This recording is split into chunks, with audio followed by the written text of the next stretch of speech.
نحمده ونستعينه ونستغفره ونعوذ بالله من شرور أنفسنا ومن سيئات أعمالنا من يهده الله فلا مضل له ومن يضلل فلا هادي له واشهد أن لا إله إلا الله وحده لا شريك له واشهد أن محمدا عبده ورسوله أما بعد فأعوذ بالله من الشيطان الرجيم بسم الله الرحمن الرحيم وإذا طلقتم النساء فبلغن أجلهن فأمسكوهن بمعروف أو سرحوهن بمعروف ولا تمسكوهن ضرارا لتعتدوا ومن يفعل ذلك فقد ظلم نفسه ولا تتخذوا آيات الله هزوا واذكروا نعمة الله عليكم وما أنزل عليكم من الكتاب والحكمة يعظكم به واتقوا الله واعلموا أن الله بكل شيء عليم.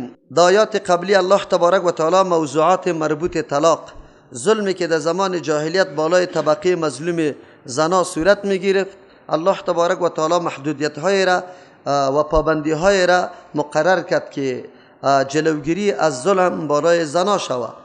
در اون زمان مردما زنای خدا طلاق میدادن، هنگامی که عدتشان در حالت ختم شدن میشد باز رجوع میکردن، باز میگذاشتن باز طلاق میدادن، باز که عدت در ختم شدن میشد باز طلاق میداد.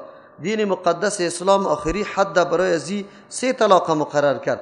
اگر یک کسی یک مرتبه طلاق بده و بعد از رجوع کنه، باز دوم مرتبه طلاق بده باز رجوع بکنه، در مرتبه سوم که طلاق داد باز دیگر رجوع کرده نمیتونه. الله تبارک و تعالی جلوگیری ظلم به این سیستم کرد و حدی را مقرر کرد که یقینا انسانی که درک داشته باشه اگر بدانه که من 3 مرتبه طلاق بدم باز در حقیقت زن ناممکن است پس در حدود نکاح ما بیاید، چرا که شرط است که نفر دوم نکاح بکنه، بعد از او اگر او اعلا بکنه بعد از ختم عدت بر یزی روا میشه. این یک فرضیه است که تقریبا بسیار دوراندام است و هیچ وقت تو قدر صورت هم نمیگیره، چرا هر انسان سری ناموس خود غیرت داره. زمانی که در حدود نکاح از او بیاید نمیخواه که او را طلاق بده و نعوذ بالله ملعباس پیش جور بکنه.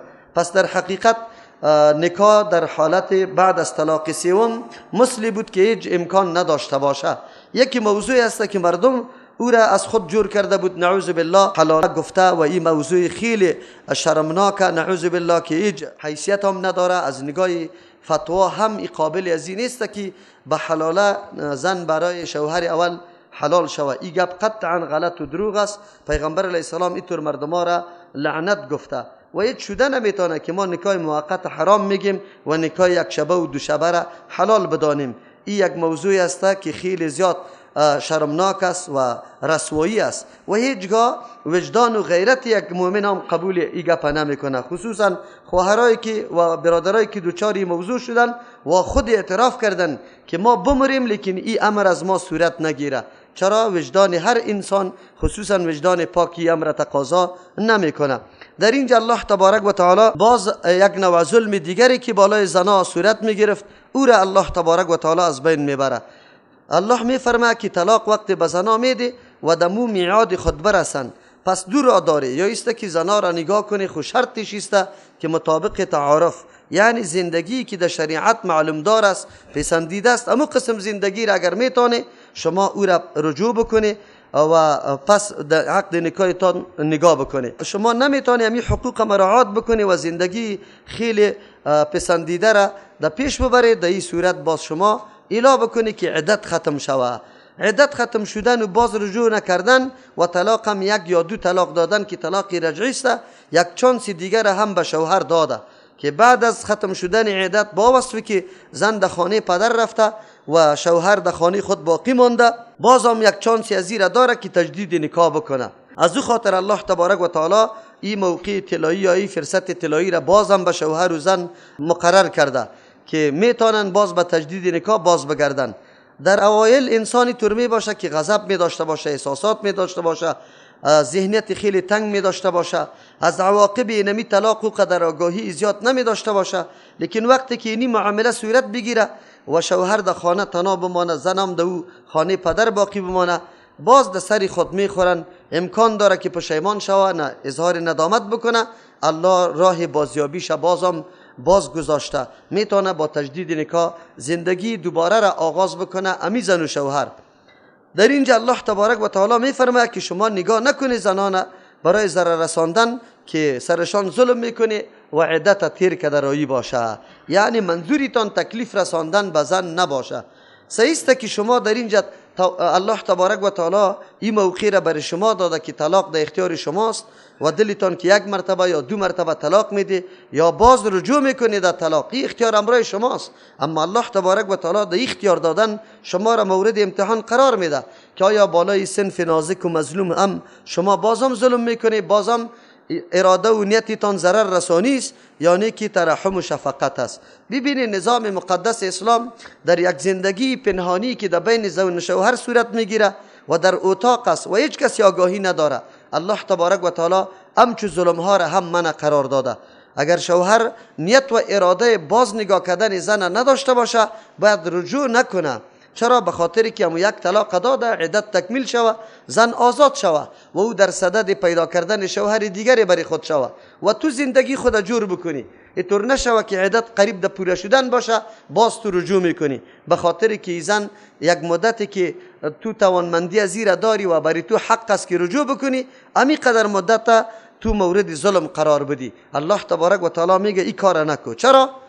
اینطور یک شعور و احساس قرآن برای انسان میده که یقینا وجدان انسان قناعت میکنه. قرآن در اینجا میگه و من یفعل ذلک فقط ظلم نفسه، کسی که کار میکنه در حقیقت ظلم بالای خود کرده. تشریح میکنم، الله عزوجل میگه و اذا طلقتم النساء، در آن وقتی که شما طلاق میده زنا را، فبلغن برس اجلهن، دمو میعادشان که پوره شدن عدتشان است که 3 مریضی است، مریضی ماهواری، فامسکوهن بمعروف، وقتی که قریب است که مریضی 3 به پایان برسه، آلی اگر ارادی نگاه کردن زن به طریق شریعت پسندیده و ای که ادای حقوق میکنه، آینده زندگی خیلی مناسب و موزون پیش میبره، باز دیگر رجوع کردن براتان حق است، رجوع بکنه. معروف امی معنا را داره، یعنی در صورتی که شما میخواهی که زندگی خوب انجام بده، معتاد آن چیزی که در بین مسلمانان متعارف است، شما رجوع بکنی. او سرحوهن، اگر قصدتان باز زندگی خوب نباشه بگذاره. زن طلاق داده، یک طلاق در یک طهر داده، بگذاره که عدت تکمیل شود. با تکمیل عدت زن از شما جدا میشه. آلی خب بازم چانس وجود داره، مدتی که تیر میشه زن در خانه پدر است و تو در خانه خود، اگر مشکلات در میرای تا گرفت و اینجا تو در سری خود خوردی، فهمیدی که باید قطعی زن گزاره شوه، نمیتونیم زن دیگری را هم به نکاح خود بگیریم و او زنم پشیمان شوه یا اولادش اینجا موجود می باشه، یا ایست که یک مرتبه قطعی شوهرم از زندگی کردم، یا شوهر دیگه از این که در ملک صفت خود پیدا نمیتونم شده، میتونه از این که در خیلی بدخوی و خراب باشه، بیا دیگه اکتفا سر مزی بکو و زندگی در دست خودی ماسته. اگر هر کدام یک کمی خود آرام بگیریم، از عفو و درگذری کار بگیریم، زندگی پیش میره. از او خاطر یا پشیمان و نادم میشه، میتونه با تجدید نکاح باز زندگی دوباره خود آغاز بکنه. الله میفرماید او سرحوهن بمعروف، یا الا کنیشه باز رجوع نکنه به طریقی که معروف است در شریعت پسندیده. معروف میره میگه که تو باید ضرر بر زن نرسانی ولو که از تو جدا میشه. حالی تو اینطور نگویی که من انتقام خودم میگیرم، بیا از او خیلا میکنم بان که سر عزیز زیاد دور و ظلم بکنم، امی مدتی که من پس رجوع میتونم باید امی مدت در قید ما باشه و ما ایره آزار و اذیت بدم. الله میگه ولم تمسکوهن، نگاه نکنی زنا را ضرارا برای ضرر رسانیدن، لتعتدوا که شما عدتها را سرش تیر کرده رایسته، به این خاطر که چند مدت در قید ظلم شما باشه. این کار نکنی. چرا؟ به نیت ظلم آنها را برش رجوع نکنی و در قید نکاحتان نگاه نکنی. چرا؟ و من یفعل ذلک، کسی که کار میکنه، چرا از این معامله و کار خو غیر از الله دیگه کس خبر نمیشه، یا زن بیچاره خو مقابلی تو را نمیتونه. خو الله میگه کسی که کار میکنه فقط ظلم نفسه، یقینا سری نفس خود ظلم کرده. چرا سری نفس خود ظلم کرده؟ آزار دادن یک فرد مسلمان، او خصوصا که شریک زندگیت باشه، یک چیزی مدت عمر لباس تو بود، او را آزار و اذیت دادن سبب پریشانی و استراب فکر انسان میشه و پریشانی و فکر انسان یکی از امراضی است که لا علاج است و این سبب بدبختی انسان میشه. بهترین انسان کسی است که یک لحظه را بسیار به ساعت خوشی تیر میکنه، قلبش روحش آزاد باشه و قلب روحش در خوشی باشه. زمانی که تو در صدد انتقام باشی و او را ضرر و اذیت میرسانی، روح تو نارام است. چرا؟ انسان با وصفی که قوه نفسانیش تقاضای یمی انتقام میکنه، اما دیگه اعضایش تابع از این گپ نیسته، احساس نارامی میکنه. همین نارامی سری خود نفس خود ظلم کردن است، یک وجه. دوم ظلم کردن بالای نفس به خاطری است که در حقیقت تو اگر مسلمان باشی، مسلمان به نظر به آیت قرآن و حدیث پیغمبر صلی الله علیه و سلم اعضای یک وجود است. پس ظلم بالای یک عضو در حقیقت کلی عضو را نارام کردن و پریشان کردن است. تو در حقیقت اذیت خود دادی. دو مسئله. سوم، اذیت اوزن سبب ثابت شدن گناه بالای خودت است که در آخرت مورد عذاب الله تبارک و تعالی قرار میگیری. تو در حقیقت سر از ظلم نکردی، ظلم بالای از او موقت است. تو یک مرتبه رجوع کردی، دوم مرتبه رجوع کردی، سوم مرتبه رجوع نمیتونی، زن از پیش آزاد میشه. اما عذاب الله تبارک و تعالی دائمی است. تو نفس خدا در پیش عذاب الله پیش میکنی. قرآن کریم چقدر نکته جالبه میگه. هر انسان که گناه میکنه در حقیقت بالای نفس خود ظلم میکنه، از نظام الله چه چیزی را کم نمیکنه. سری نفس خود ظلم میکنه که نفس خدا پیش میکنه به عذاب جهنم، به عذاب الله تبارک و تعالی. انسان اگر فکر بکنه معصیت و گناه فقط ظلم بالای نفس خود است. این احساسی است که یا شعوری است که الله به انسان میده، به این خاطر که کسی را مورد ظلم و اذیت قرار نده. باز خصوصا او شخصیتی که در حقیقت لباست بود، همسرت بود و کسی بود که تو از حریم از او دفاع میکردی، جان میدادی برای از او، و امروز نعوذ بالله از او انتقام بگیری، سرش ظلم بکنی. این کار نکن، چرا ظلم سر نفس است. یکی، ولا تتخذوا آیات الله هزوا. مسئله مهمه که با تأسف امروز مسلمانای غافل ما در این مبتلاست. امی گپ است، مردم ها مسائل دین ملعبی خود ساخته. طلاق میده، باز میگه من اراده نکرده بودم، مذاقاً گفتم، همونطور قارم آمده بود. این موضوع بسیار شایع است در بین مردم. خب نیتی طلاق داره، لیکن بازم پسان که زن برش میگه مرا طلاق دادی، بعضی زنا بیچاره هیچ آگاهی نداره، هر قدر که میزن از خانه میکشه و میگه که مرا بکشیم از اینجا نمیرم. چرا نمیرم؟ من پدر دارم، برادر دارم، کاکا دارم، آبروی از واره نمیریزانم. با وصفی که ظالم شوهر میباشه، لیکن امی همسر میترسه که مردم نگویه که دختر فلانی اونجا گزاره نکرد. زنا بسیار حوصله میکنه، لیکنی بدبخت نمیدانه او را زده از خانه کشیده رایسته. شما باور به الله بکنی امیالی در 100 نکاح 80 نکاح در حالت بی‌نکاحی است. چرا که به صدها مراتب امی طلاق داده کشیده از خانه، لیکن زنای بیچاره این معلومات نداره که حکم الله نوشته که یک دفعه طلاق داد، برو یک دفعه طلاق داد، خود به زور پسرش چی کردی؟ قبولاندی. لیکن دوم مرتبه که طلاق داد خو خلاص شد. آلی بعد از یک مدت دوم مرتبه تو از خانه کشید. خصوصا در بعضی اوقات طلاق کنایی داده میشه. طلاق کنایی خب بدون تجدید نکاح درست نیست که باز در نکاح تو باشه. برو کارت ندارم، نعوذ بالله لعنتی، دیگه هیچ زنی من نیستی. این کلش الفاظ کنایی است او نیتش هم طلاق می باشه. تاسف است امروز جامعه ما مملو از این گپ است. و بعد از او که خود میبینه که اگر کدام زن هوشیار باشه، مسائل دین برش معلوم باشه، که دیستی میگه که برامد خیر طلاق دادی، حالی دیگه من از پیشت میرم، یک دفعه وار خطا میشه. باز چی میگه؟ نه همونطور گفتیم. ای بیادری مسلمانم، در پیش الله چی جواب داری؟ اگر امروز تو زنی فریب بدی، قوم فریب بدی، مردم فریب بدی که من نیت و اراده طلاق نکرده بودم، با الله چی معامله میکنی؟ با الله واقع نیست تمام عمر در زنا تیر میکنی. باز موضوع طلاقی طور نیست که تو مذاق فکر بکنی، مذاقش هم قصد است، قصدش هم قصد است. در موضوع طلاق که همی گفتی که تو طلاق هستی، اگر 100 مرتبه زن بخیزه که مرا طلاق داده، 100 مرتبه تو بگویی که من قصد طلاق نداشتم، پیش قاضی طلاق است، زن از پیش تو جدا میشه. چرا اینطور میکنی؟ قرآن کریم در این مسائل دین همی قسم میگه. افسوس اینجا است که امروز یقین بکو جامعه آنقدر ملوث به این گپاست که هیچ پرسان نکن. حتی مرد یک دفعه قرآن دو میزنه، پیغمبر دشنا میده، نعوذ بالله مرتد میشه. زنای بیچاره نمیفهمه که توسط اینمی کلمه نکاح ما از بین رفت. اگر این آدم باز مسلمان هم شود تجدید نکاح کار داره، لیکن این زنا هیچ نمیکنه. حتی زنی که 3 طلاق هم در 3 مرتبه جدا داده، بازم همون زن اولاد میاره، نعوذ بالله. این چقدر این احکام الله تبارک و تعالی مسئله ملعبه و بازیچه نیست، این حکم الله است. الله از پیش تو پرسان میکنه، تو پیش الله تبارک و تعالی رفته نیستی. قرآن از همون خاطر میگه که ای مردم ها، نعمت الله را یاد بکنی و از این نعمت الله چقدر محروم هستیم. یقینا کسی که در قرآن ننشسته، در حدیث ننشسته، شما باور به الله بکنید زندگی را نمیدانه، همیشه مرتکب حرام است. دین روز موضوعات تیر کردیم که مردم ها چطور هستند. همین دین روز برای ما واقعه آمده که چه قسم واقعه صورت گرفته. امو شوهر با زن خود چه معامله را انجام میده، چقدر بدبختی در اینجا روان است. ببینی خیر است. حال یک زن در عقد نکاح تو میایه، او بیچاره از حیای خود از حیا میکنه، میشرمه، موضوع را به کسی افشا کرده نمیتونه، حتی به مادری خود شرمش میه. و تو ظالمی بدبخت که تو ایمان داری یا نداری، عقیده داری یا نداری، این معاملات ناروا و غلطه کرده رایستی، چرا می کار میکنی؟ علتش نمیسته که با ترجمه قرآن ننشسته. من خو امروز میگم امی ملاها، امی پیرایی که ترجمه قرآن من نمیکنه، شما باور به الله بکنه در درجه کفر میرسه. دیگه شکی نیست. چرا؟ مردم در تاریکی باقی مانده. مردم امروز نعوذ بالله کل عمر در زنا عمل کرده رایسته، غلط کار کرده رایسته. چرا؟ به خاطری که ترجمه قرآن نشنیده.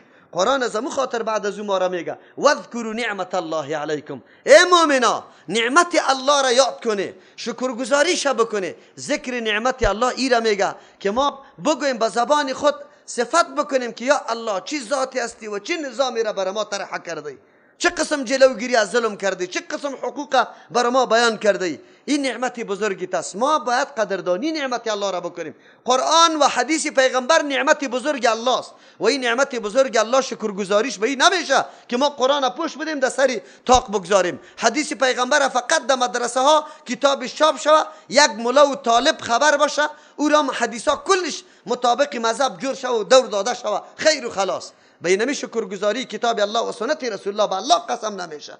ظلمی که سری کتاب الله و حدیث میشه ده هیچ چیز نشده. خب قرآن ما را میگه همین کتاب الله است که همین مسائله، همین زندگی را برای ما تعلیم میده که چه قسم زندگی بکنیم. زن چه حقوقی داره، ما چه حقوقی دارم، ما چه مسئولیت دارم، زن چه مسئولیت داره، طرز زندگی چه رقم میباشه. قرآن برای ما میگه و ما انزل علیکم من الکتاب والحکمه. یاد کنی نعمت الله را و آن چیزی را که الله روان کرده بالای شما از قرآن و از حدیث. رازهای شریعت، مسائل دین براتان بیان میکنه، دلایلش بیان میکنه. شما را طرف پاکیزگی، یک خانواده که بالکل سالم باشه، رنج، غم، درد، پریشانی هیچ نوع گپا دو نباشه، هر کس مسئولیت خودش شناخته باشه. همینطور چرا همین نعمت ما قدردانی نمیکنیم؟ سالا به این قرآن نمیاییم، نمی نشینیم. از همون خاطر در خانه دوچار هزار قسم مشکلات می باشیم. اگر یک کسی قرآن بخونه با 3 طلاق در یک مجلس به زن خود میده، با 3 طلاق به زن خود میده، یا در حالت غضب و قهر هر چیزی که در دانش آمد میگه، قطعا نمیگه. کسی که قرآن شنیده، کسی که با قرآن نشسته. ولی با تاسف عمرای ما تیر شد در قرآن ننشستیم و این موضوعات مولا صاحب در سر منبر هم بیان نمیکنه، یاد نداره. شما باور به الله بکنی یاد نداره، یاد نداره. خیر مردم این دین از کجا یاد گرفته؟ شما بری 100% مردم سوال بکنی که مردا قطع زنای خود در کدام حالت هم بستری میکنه، از کدام را هم بستری میکنه و چندین مراتب طلاق داده. یک نفر دیگه میجا دمی زیر اینمی درخت آمد برای ما میگه مولوی صاحب ما خو زن خود واقعیت برات بگم که طلاق داده. من گفتم چند مرتبه؟ گفت از 70 مرتبه که زیاد طلاق داده. من گفتم نه جدا جدا در یک مجلس؟ گفت نه مولوی صاحب 1 سال بعد، 2 ماه بعد، 4 ماه بعد، 5 ماه بعد. گریان کرد بیچاره، گفت کسی مرا نگفته بود. مرا گفت ولی ما چی کنم؟ من گفتم میالی که رفتی فقط جدا شو از زنیت، گپ خلاص شده. اگر تو ایمان به الله داری روزی قیامت در نظر میگیری، الله از پیش سوال میکنه. گفت مولوی صاحب بعد از همین طلاق اولادی ما پیدا شده. من گفتم استغفار کن، از الله توبه طلب کو، از امیالی برو جدا شوی. خیر دیگه گپ نیست. آلی از الله دیگه تو استغفار طلب بکو، توبه بکش. چرا مرتکب جرم و جنایت شدی؟ ایره بگذار. قاضی فیصله کرده کسی که 3 طلاق خود حنفی میگیره، بازم به این نیت او را نگفته که طلاق واقع نشده، میگه برو پروا نداره، کی از پیشت خبر داره؟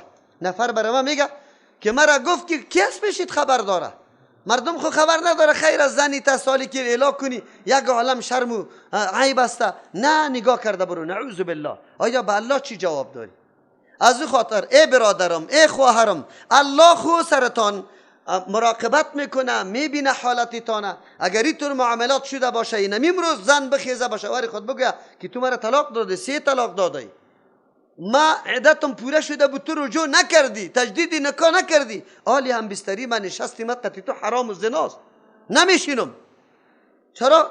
ما پابند دین الله هستیم، اینی قانون الله تبارک و تعالی است به ما آمده، ملعبه جور نکنیم. الله از خاطر میگه ولا تتخذوا آیات الله هزوا، احکام الله را مسخره جور نکنی، نعوذ بالله، که هیچ رعایت نمیکنی، اهتمام برش نمیکنی، همونطور یک حکم عادی است، نعوذ بالله. امروز ببینید جامعه ما مکمل دینمی تاریکی غرق است. خب امی علما چی جواب میگه در روز قیامت به الله تبارک و تعالی که کتاب الله را چی وقت به مردم بیان کرده؟ ما خو که میگم ای مردم عوام، شما باور به الله بکنید، به جنایت علما که خبر شوی. البته کلی علما را نمیگم، اما علمایی که سالا گوشت قاقی مردم خورد، خو لیکن مردم حتی ایمان و عقیده توحید هم نشان نداد.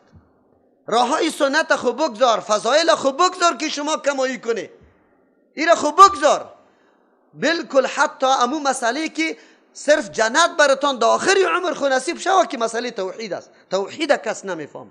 خو شما بگوی امروز ما بد هستیم، سر ما تاپه زده میشه، مردم طعن و لعن میگه، امو کسایی که فقط و فقط پیسه تا از جیبت کنده به عنوانای مختلف، هیچ چیز برات باقی نمانده و هیچ چیز هم برات نشان نداده، حتی به اولادت. اما آدم پیش شما قدر و قیمت داره. ای برادرای عوام، یک دفعه خوب بفهمید این دین چیسته. شما این حال زندگیتان دمی آیات قرآن یک دفعه پیش کنی، امی آینه است، دمی آینه پیش کنی که چقدر عیبای زندگیتان معلوم میشه و نمیشه. جوان برام آمد گفت مولوی صاحب، کاست شنیده بود، گفت مولوی صاحب تو در کاست گفتی که راهی هم بستری یکی است، چرا دیگه جای روان نیست؟ ما گفتم نه نیست. چی میگی تو؟ ما خو کل عمر اینی کارم است، نعوذ بالله. ببینی بعد از او گریانش شروع کرد، گفت با الله قسم من خبر نبودم که چه قسم کار است. عجیب است، حتی موزن خبر نداره که چی معامله میشه، فکر میکنه من در اختیار شوهر قرار گرفتم، هر معامله که ختمه میکنه بالکل درست است. حالا او طور نیست. الله تبارک و تعالی حدود مقرر کرده، این برای نمیگه پاسته طلاقا داده رئیس پاسته قرار زن است. الله میگه نعمت الله قرآن و حدیث است، خو خوانده نشده. ما گاهی براتان میگم برادر و خواهرا، بسیار شکر الله را بکشی، یقین براتان میکنم یک صحت نمازتان چقدر است، صحت عقیدتان چه رقم است، با شنیدن قرآن زندگیتان چه قسم جور میشه. قرآن چه قسم زندگی را براتان یاد میده. الله براتان میگه که واذکروا نعمت الله علیکم، نعمت الله که سر شماست او را یاد کنی. و کدام است؟ و ما انزل علیکم من الکتاب، آن چیزی که نازل کرده الله از قرآن که تمام احکام زندگیتان علایده براتان واضح میسازه، بیان میکنه. والحکمت، از حدیث پیغمبر، یعظکم به، نصیحت میکنه بینمی کتاب الله و بمی حدیث پیغمبر صلی الله علیه وسلم. الله تبارک و تعالی کسایی کو این نعمت بزرگ است. یقینا در زندگی انسان برابر قرآن و حدیث نعمت دیگه نیست. چرا؟ عقیده آدم، عمل آدم مکمل توسط همین دو جور میشه. خو شکرگزاری نعمت به چی میشه؟ شکرگزاری نعمت به این میشه که آدم بدانه، بفهمه، برش بشینه، احکامش عمل بکنه. این شکرگزاری نعمت است. ما حتی نشنیدیم، یاد نداریم. مسلمان است میگه من قرآن یاد ندارم. چرا یاد نداری؟ فرانسوی را یاد داری، انگلیسی را یاد داری، ترکی را یاد داری، آلمانی را یاد داری، قرآن یاد نداری. چرا یاد نداری؟ کی است که قرآن نفهمه؟ شما بگوی. ما شرط میکنم طفلی که 7 ساله و 8 ساله است که تنها حروف میشناسه، یک هفته در پیش ما اگر قرآن ختم نکرده چی که میگی؟ ما ضمانت میدم که ختم میکنه، بالکل ضمانت میدم. یک خواهر پارسال دمی رمضان مبارک گفت من قرآن یاد ندارم. من گفتم یک هفته ان شاء الله همینجا چند دقیقه تو منتظر باش. در یک هفته الحمدلله قرآن کریم مکمل دیگه یاد گرفت و حرکت کرد. گفت آرزوی بزرگم در عمرم امی بود که من قرآن یاد بگیرم. الله تو را اجر بده، من یاد گرفتم. چرا قرآن چرا یاد نمیشه؟ کیست که یاد نمیکنه؟ اما خواری نمیشه، زحمت نمیشه. مولا صاحب چوب در این جمانده بخونه. یک شاگرد مقرر کرد لفظ آب یا پیشبوره گفته رایسته در تخته کار کرد، حرف برش نشان داد، حرکت برش نشان داد. قرآن کریم چیست؟ مجموعه 28 حرف و 4-5 حرکت است، صدای مختلف داره. زبر چی رقم صدا داره، زیر چی رقم صدا داره، پیش چی رقم صدا داره. دیگه قرآن کریم چی داره؟ بگوی. فقط صدای حرکت است، حروف است، دیگه چیزی نیست. برای یک هفته همی تعلیم شما بده، باز ببینی که مردم یا قرآن یاد میگیره یا نمیگیره. لیکن در دین بسیار سستی شده، غفلت شدم. اما از طرف معلمین و مربین و کسایی که خود وارث انبیا مقرر میکنه علما، و اما از طرف مردم بسیار غفلت است. راه های تجارت ما کمال یاد گرفته ای، به خاطر پیدا کردن پول زبان چینی را یاد داری، خط چینی را یاد داری، قرآن تو یاد نداری. تو 2 روز یک هفته در قرآن بدی وقتی تا که چطور یاد نمیگیری. ولی اینطور بگو که دنیا پیش می اهمیت داره، قرآن اهمیت نداره. دنیا پیش اهمیت داره، دین اهمیت نداره. چرا نداره؟ یک زن و شوهر آمد گریان میکرد، شاندم شانه. یک چند سوالا دیگر هم کردم. شما باور به الله بکنی کلمه را درست یاد نداشتم. ما گفتم چه قسم نکاح کرده شما؟ معنای کلمه چیست؟ معنای کلمه را یاد نداشتن که کلمه چی مقصد داره. خیر، این ازدواج چی مفهومی داره؟ چی معنای داره؟ از این طور زن و شوهر چه قسم اولاد تربیه شوه؟ براتون نگفتم که 24 ساله بچه نماز یاد نداشت و بعد از او اقرار کرد که پدر و مادرم هم نماز یاد نداره. در کابل تا نمیتور حالت ها وجود داره. کابل نه، در تمام اطراف اکناف همی گپاسته. یک نفر از سمنگان بود، ما در پاکستان بودیم، در تبلیغ آمد، قسم خورد، گفت مولوی صاحب بجز از چوپانی اگر به الله قسم اگر چیزی را دیگه یاد داشتم. زمانی که در پاکستان مهاجر شدیم، تبلیغی ها آمد در کمپی ما، من روان شدم. وقتی از من سوال کردن کلمه بخوان، من ایران مانده بودم کلمه چی را میگه. مرا گفتن نماز بخوان، وضو، من ایران مانده بودم که وضو چی را میگه، نماز چی را میگه. آدمی که 5 اولادم داشت، بعد از او گریان کرد، گفت علی مولوی صاحب بچه را خوب بگذار، 2 دختر ما حافظ قرآن است. که در کردم، بعد دعا کردم به پدری خود که او پدر تو مرا فقط در پشت چوپانی گو گټل گفت سرم میبرد، در جلگه ها میچراندم، دیگه چیز یاد نداشتم. خلاص حالی در کردم که من من حیث یک انسان مومن دایی دنیا آمدم، چی مسئولیت دارم، چی ادا بکنم.